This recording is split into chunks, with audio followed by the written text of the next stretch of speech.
In this lecture, we discuss the questions of the miscellaneous exercise and examples of the miscellaneous examples. Also, I will tell you which questions are not in syllabus in this year in your course. Let us see the example number 33. In this table is given on page number 578, indicating the 4 boxes containing the black, white, red and blue balls. The question is that a box is selected at random and then a ball is randomly drawn from the selected box. First of all, we have to select the box, then we have to take out the ball from that. The color of the ball is black. When we take out the ball, it is of black color. We have to find the probability that the ball drawn is from the box 3, which means that the common event is the black ball. So first of all, we take here E1, E2, E3, E4 of selecting first, second, third and fourth box respectively. So probability of selecting each of the box becomes 1 upon 4. Probability of E1 is 1 upon 4, for E2, E3, E4 all is 1 upon 4. Now what's the common event? Common event is the black ball. Now probability that E be the event of selecting black ball, probability of the black ball from the first box. From the first box, if you have to take the black ball, you can see in the table there are the 3 black balls and total balls are there 18, which becomes 3 upon 18. Probability of E upon E2 means we have to select the black ball from the second box. In the second box, we have 2 black balls and total balls are there 8. Similarly, in the third, we have only 1 black ball and total balls are 7. In the fourth, we have 4 black balls and total balls are 13 here. We have to find the probability that the ball drawn from the box 3. Box 3, they have drawn that black ball. So probability of E3 upon E, we have to find out here, given by probability of E upon E3 into probability of E3, and in the denominator we have to take the sum of all this, that is E upon E1 into probability of E1, probability of E upon E2 into probability of E2, plus probability of E upon E3 into probability of E3, plus probability of E upon E4 into probability of E4. Now we place the values as the values are mentioned here. We have to place here 1 upon 7 into 1 upon 4. This is 3 upon 18 into 1 upon 4, 2 into 8 into 1 upon 4, here 1 upon 7 into 1 upon 4 and 4 upon 13 into 1 upon 4, then solve it. Now example 34 you have to cut because it is not in your syllabus this year. Example 35 is also cut. Now I discuss the example number 36, saying A and B throw a die alternately till one of them get a 6. They are throwing one by one the dice until they get a 6 there and win the game. Whosoever get the 6 will win the game. जिसका 6 आ जाएगा पहले वो game जीत जाएगा. Find their respective probabilities of winning. उनकी जीतने की probability निकालनी है. If A starts first, game starts कौन कर रहा है? A कर रहा है. तो गेम कब वो जीत रहे हैं? They are winning when they get 6 in the throw of a dice. So क्या मान के चलते हैं? Let E1, E2 be the event of getting 6 and number other than 6. E1 is the event of getting 6 and E2 is the event of getting number other than 6. So probability of E1 becomes 1 upon 6. For E2 it becomes 5 upon 6. Now उसने कहा A ने start किया तो A के जीतने के हम chances निकालते हैं कि A का कब जीत सकता है. तो जब गेम स्टार्ट हुआ उसने थ्रो किया, हो सकता है वो फर्स्ट चांस में जीत जाए, 6 आ जाए इन द फर्स्ट चांस. नहीं जीता तो क्या होगा? पहले A प्ले करेगा, फिर B प्ले करेगा, फिर A प्ले करेगा. मतलब इसके बाद A को अगर फर्स्ट चांस में नहीं जीता तो फिर चांस कौन सी मिलेगी? थर्ड चांस मिलेगी. अगेन देन अगर ऐसा नहीं होता, चांस में नहीं जीता, थर्ड में नहीं जीता तो चांस कब मिलेगा? फिफ्थ में. तो A के विन के चांसेस क्या हैं? आदर इन द फर्स्ट चांस और इन द थर्ड चांस और in the fifth chance. Because second chance में B होगा, फोर्थ चांस में सेकंड और फोर्थ चांस में B होगा. तो A के विन के निकालने सिर्फ हमें सिर्फ A के बारे में सोचना है कि वो कब जीत सकता है. आदर इन द फर्स्ट चांस और इन द थर्ड वन, मतलब पहले भी नहीं आया, A का नहीं आया, B का नहीं आया 6, फिर A का आया. Then here A haven't got 6, again B haven't got 6, A haven't got 6, B haven't got 6, then in the fifth charge A haven't got 6 and so on से चलता रहेगा. तो A के जो जीतने के चांसेस हैं, आदर वो फर्स्ट चांस में जीतेगा या फिर थर्ड में जीतेगा या फिर वो फिफ्थ में या फिर सेवंथ में. हम सिर्फ एक जीतने के बारे में सोच रहे हैं, B के बारे में सोच रहे हैं. So it means that from here it becomes probability of E1 कितनी है? 1 upon 6. Since they are the independent events, so यहाँ पर multiply होंगे. E2 कितना आ गया? That is 5 upon 6. E2 is 5 upon 6. It is also 1 upon 6. It becomes 5 upon 6, 5 upon 6, 5 upon 6, 5 upon 6 into 1 upon 6. It means that if you take 1/6 as common, हमने 1/6 common लिया है इनमें से, तो यहाँ क्या बचेगा 1, यहाँ 5/6 होल स्क्वायर, यहाँ 5/6 to the whole power 4 and so on up to infinity. ये एक इनफाइनाइट सीरीज बन गई। कैसी सीरीज है ये ज्योमेट्रिक प्रोग्रेशन की इनफाइनाइट सीरीज है, ये आपने 11 में पढ़ी हुई है। सो इसका फॉर्मूला क्या होता है, सम ऑफ इनफाइनाइट सीरीज का फॉर्मूला होता है a/1 - r। It means 1/1 - 5/6 whole square. तो placing the value here, value कितनी आ गई 6/11। तो ए की जीतने की प्रोबेबिलिटी कितनी आ गई 6/11। The probability of B wins, अगर बी जीतता है तो you know that total value of the probability is 1 here. So A की जीतने के चांसेस कितने हैं, दैट इज 6/11। तो बी के कितने हो गए, रिमेनिंग 1 बी के लिए 1 - 6/11 दैट इज 5/11। ठीक है, इसी क्वेश्चन को हम एक तरीके से सॉल्व भी कर सकते हैं। If we take the 3 players A B C और फिर हम ए बी सी के जीतने के चांसेस निकालें। इज द एग्जांपल 37, बहुत अच्छा क्वेश्चन है, एग्जांपल जो दिया हुआ है। If a machine is correctly setup produces 90% acceptable items. If it is incorrectly set up, it produces only 40% acceptable items.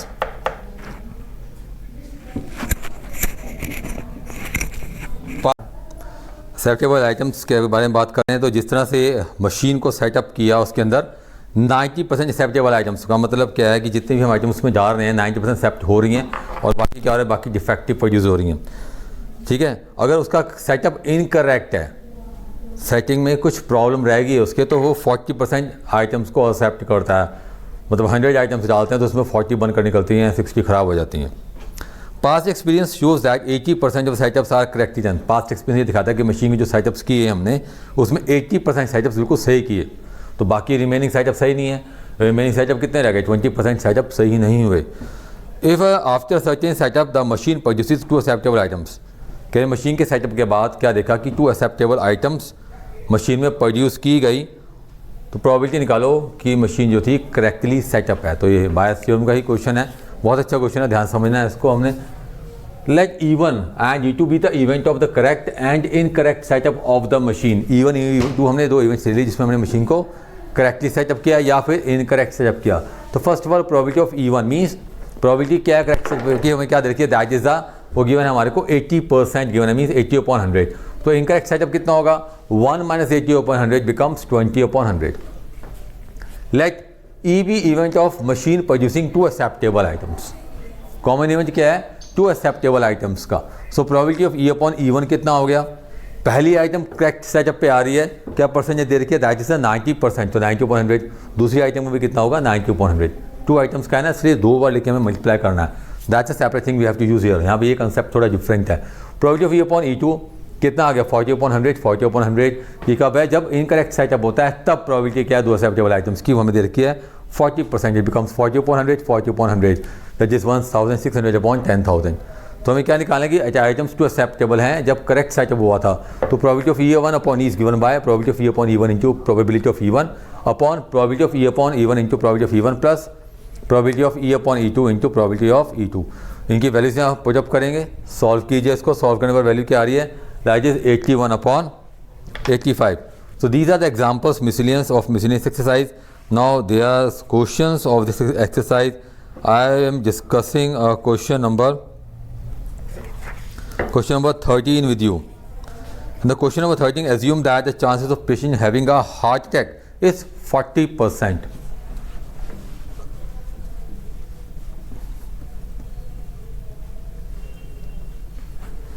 एक पर्सन को हार्ट अटैक होता है, इसके चांसेस क्या दे रखे हैं, 40%.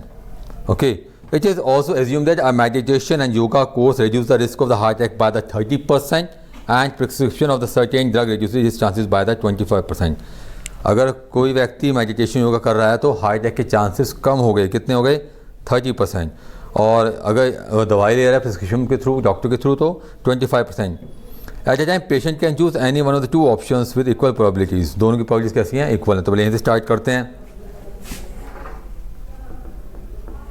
Late E1 and E2 be event of opting meditation and yoga and second क्या था, prescription of prescription of certain drug. Respectively. Now it is saying कि दोनों की probability कैसी है, इक्वल है, तो 1/2 हो गई दोनों की probability. Then it is given that after going through one of the two options, दोनों में से किसी ऑप्शन को सेलेक्ट करने के बाद patient selected at random suffer heart attack, दोनों में से कोई एक ऑप्शन लेने के बाद उसे क्या हो गया, हार्ट अटैक हो गया. Find the probability that the patient follow the course of meditation yoga. तो जिस पेशेंट को हार्ट अटैक हुआ था हमें निकालना है कि उसने मेडिटेशन और योगा को ऑप्ट किया हुआ था, इसकी प्रोबेबिलिटी हमें निकालनी है. तो कॉमन इवेंट क्या है, हार्ट अटैक. तो क्या लेंगे इसमें, let E be event of heart attack. So probability of E upon E1 is given by means a patient has a heart attack. अगर उसने क्या ऑप्ट किया है, मेडिटेशन एंड योगा करने से रिड्यूस हो रहा है हार्ट अटैक 30% रिड्यूस हो रहा है, मतलब होने के चांसेस कितने हो गए, फिर 70% तो रहेंगे ना. It reduce the risk of heart attack by the 30%. तो क्या लेके चलेंगे अब, हार्ट अटैक होने के चांसेस कितने हैं, 40%, 40/100 और रिड्यूस कितना हो गया 30% of 40%, 1 minus 30% of 40%. E upon E1, उससे हार्ट अटैक होगा, होने के चांसेस कितने होंगे, इट बिकम्स, मैं ठीक करके लिख देता हूँ उसको, it becomes you can say 100 minus 30% of 40%. तो ये 70/100 इंटू 40/100, सिंपल 28/100 आ गया. प्रोबेबिलिटी ऑफ E/E2 मीन्स अगर वो क्या ऑप्ट करता है, प्रिस्क्रिप्शन दवाइयाँ लेता है तो 25% रिड्यूस हो रहा है, तो इट बिकम्स 100 माइनस, या माइनस क्यों कर रहे हैं, 25% रिड्यूस हुआ है तो होने के चांसेस क्या होंगे, of 40%, that is 75% of 40%. You can say 75/100 into 40/100, 0 it's 5 and 2 it's 15, 30/100. Clear. Now क्या निकालना हमें कि ये है हार्ट अटैक, अगर उसने क्या ऑप्ट किया था, मेडिटेशन एंड योगा. ये इसमें सेपरेट थिंग है जो हम यहाँ यूज़ कर रहे हैं. यहाँ पर प्रोबेबिलिटी ऑफ E1/E हमें निकालना है. Probability of E/E1 into probability of E1 and probability of E/E1 into probability of E1 plus probability of E/E2 into probability of E2. Now place the value and find the answer. So that's all about this topic. We have discussed the questions of this chapter. Now your topic is completed. You have to try all the questions from this exercise, but remember the questions which are related with the binomial, which are related with the mean variance, you have to left that questions. ठीक है, तो आप अपना chapter पूरा complete कीजिए, अपनी copies में से साफ साफ कीजिए. क्लियर. कोशिश करेंगे आपको कुछ और एक्स्ट्रा क्वेश्चंस देंगे आपको ट्राई करने के लिए. तो टिल देन, थैंक यू.